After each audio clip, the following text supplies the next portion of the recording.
สบายดีเนาะสบายดีสุขสุขคนหรือว่าสวัสดีเนาะสวัสดีเนาะทางฝั่งไทยฝั่งลาวนะทุกคนนะวันนี้ก็สิมาให้อาหารไก่นะทุกคนนะ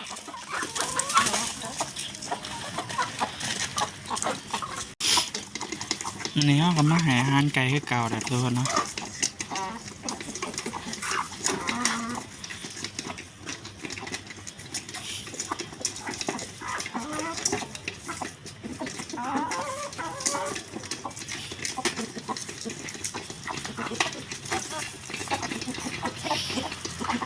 เราก็สิมาตรวจเช็คไก่ด้วยเนาะว่าจักโตเนาะ2 4 6 8 10 12 13โตเนาะทุกคนเนาะคือเก่าแหละทุกคน13โต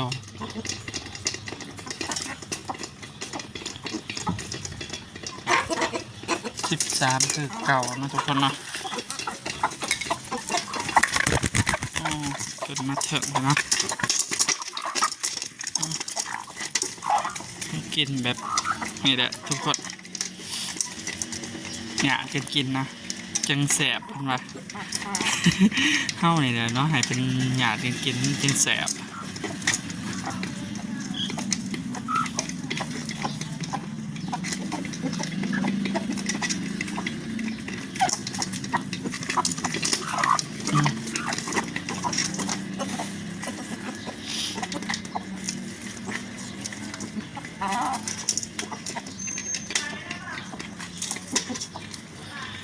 มื้อนี้ก็อีหยังเขินว่า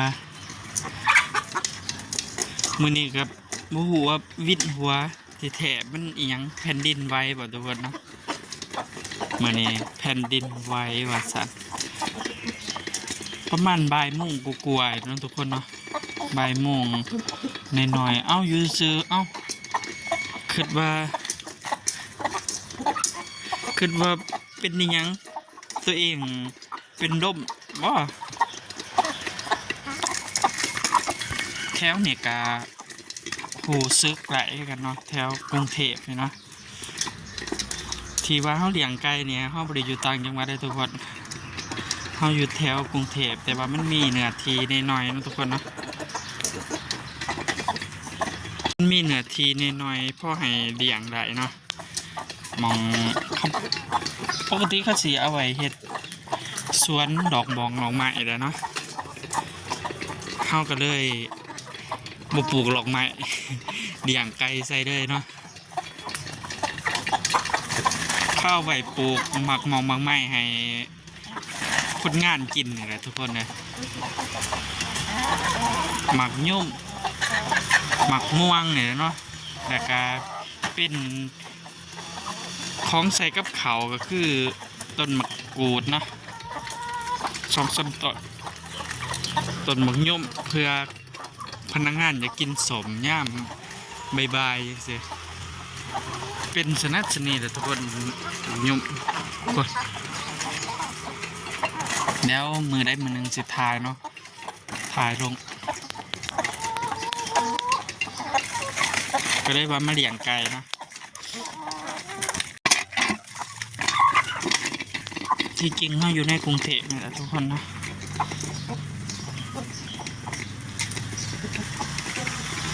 ก็เลยมาเลี้ยงไก่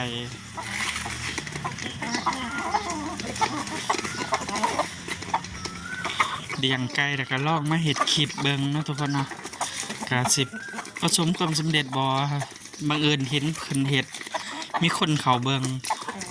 ที่จริงเฮาก็เห็ดคลิปอยู่แล้วนะทุกคนนะเฮาก็เห็ดเอา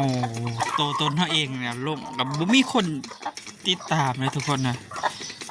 เฮ็ดเป็นปี2 ปีครับบ่มีผู้ใดติดตามเนาะพอเอาคลิปอันนี้ลงครับมี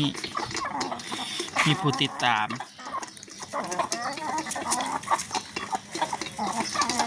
พอเอาคลิปไก่ลงแน่สลับกับเฮาแน่เนาะ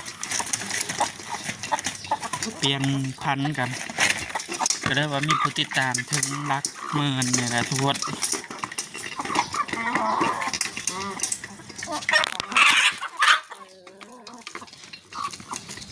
สำหรับคลิปเนี่ยก็ขอบพระคุณทุกๆคนเนาะที่เขามาติดตาม เป็นกำลังใจให้เฮาเนาะให้ทีมงานเฮากับบร้ายดอกเนาะ2 คน3 คนเนาะตัดต่อน้ำกันคือว่าเป็นครอบครัวตัวเองเนาะทีมงานเฮาบร้ายเพราะว่าเขาได้ตัดต่อ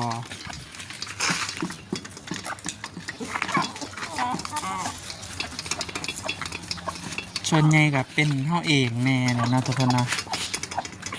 ตัดต่อเองลงเองบางเทื่อก็มีทีมงานทางบ้านเนาะตัดต่อมาให้แล้วก็ถ่ายคลิปมาแต่บ้านแน่เฮาเองส่วนใหญ่สิเป็นเฮาเองหลายตัดต่อเองมาลงเพราะว่าเฮาเป็นเจ้าของช่องเนาะ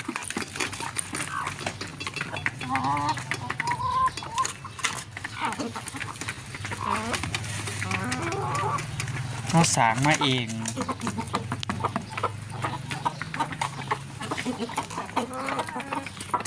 ขอบพระคุณนะทุกๆคนนะ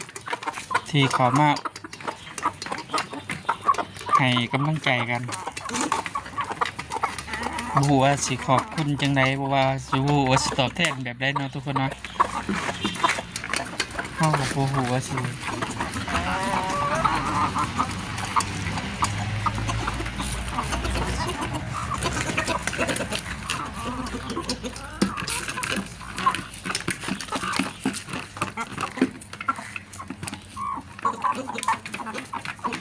ก็เฮาก็สิได้ปิดคลิปเลยเนาะทุกคนเนาะเฮาก็สิก็ขอบพระคุณทุกๆคนเนาะเฮาก็ปิดคลิปเลยเนาะฟังไทยฟังลาวเนาะเฮาก็ปิดคลิปแล้วขอบพระคุณเนาะที่เข้ามาให้กำลังใจกันบ๊ายบายทุกคน